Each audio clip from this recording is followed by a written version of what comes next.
In 1936, the Olympics were held in Berlin, Germany. At that time, the Nazis were just rising to power, and many people were skeptical.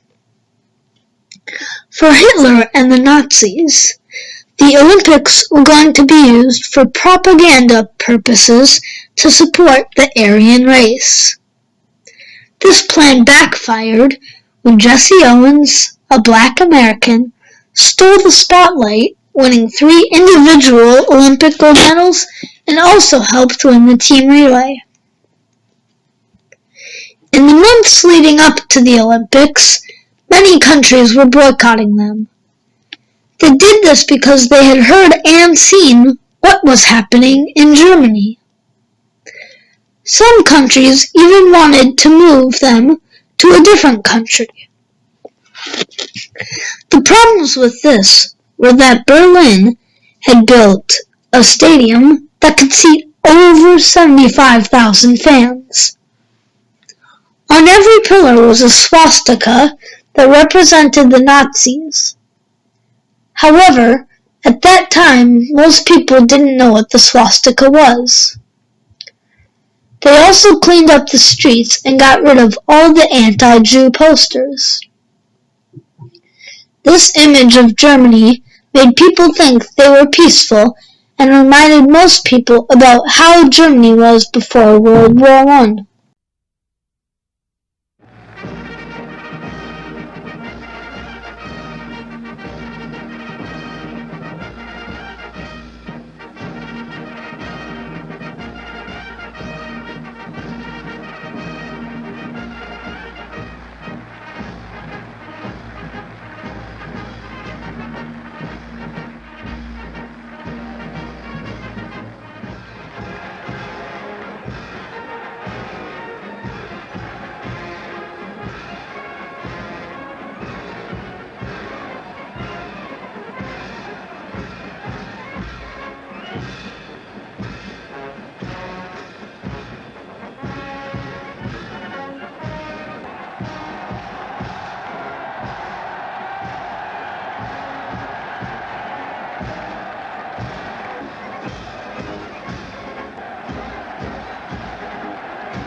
Verkünde die Spiele von Berlin zur Feier der 11. Olympiade neuer Zeitrechnung als eröffnet.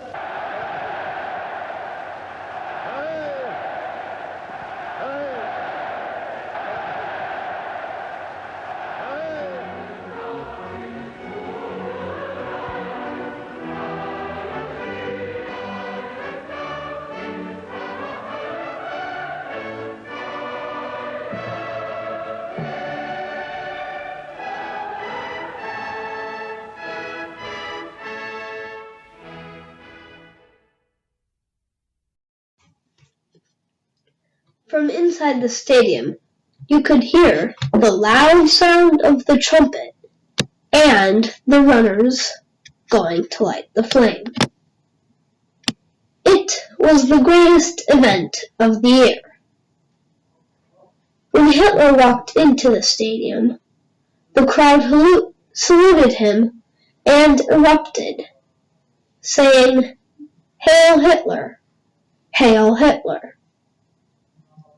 Hitler himself was not much of a sports fan, but when he heard that he could use it for propaganda, he liked it.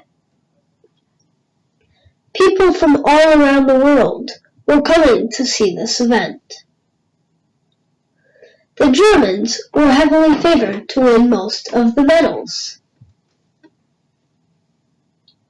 The first important event was the 100-meter sprint, which Jesse Owens won with 10.3 seconds.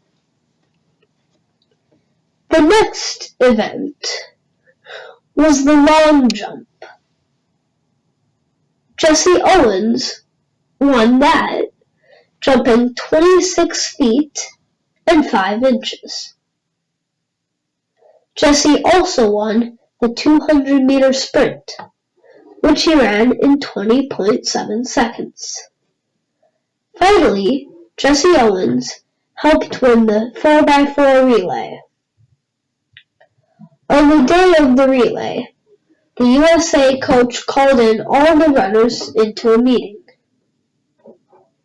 The coach said that he had heard strong rumors that Germany was saving the best sprinters for the relay.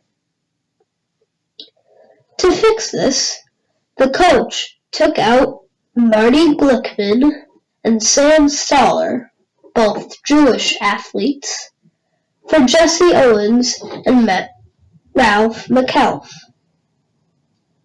Some thought that this was smart, while others thought the coach took them out because they were Jewish.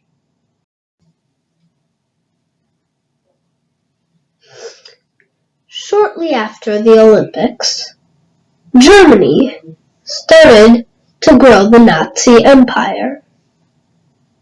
The Nazis started by invading Poland just 3 years after the Olympics.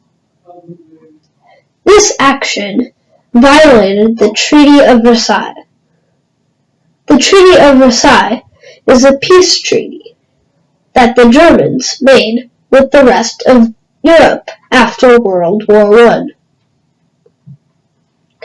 That was just the first thing for the large expanding Nazis. However, because of Germany's good appearance hosting the Olympics, they did not make a big deal about it. As if that wasn't enough for the Nazis, they continued to take over more countries and killed as many Jews as they could. This eventually led to World War II, in which the Nazis were defeated.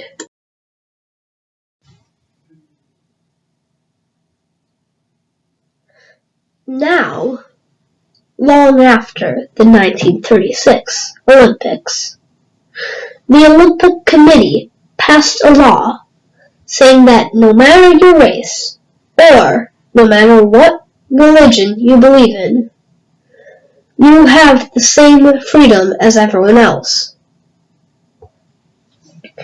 The amount of countries in the Olympics is ever increasing, including countries from Afghanistan to Zimbabwe, and everywhere in between.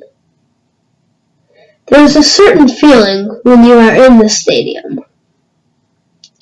It is the feeling that no matter what you look like, or what religion you believe in, we all come together, no matter what struggles our countries are having, and meet without any problem. In the Olympics, everyone has a chance to represent their countries, and that's the way it should be.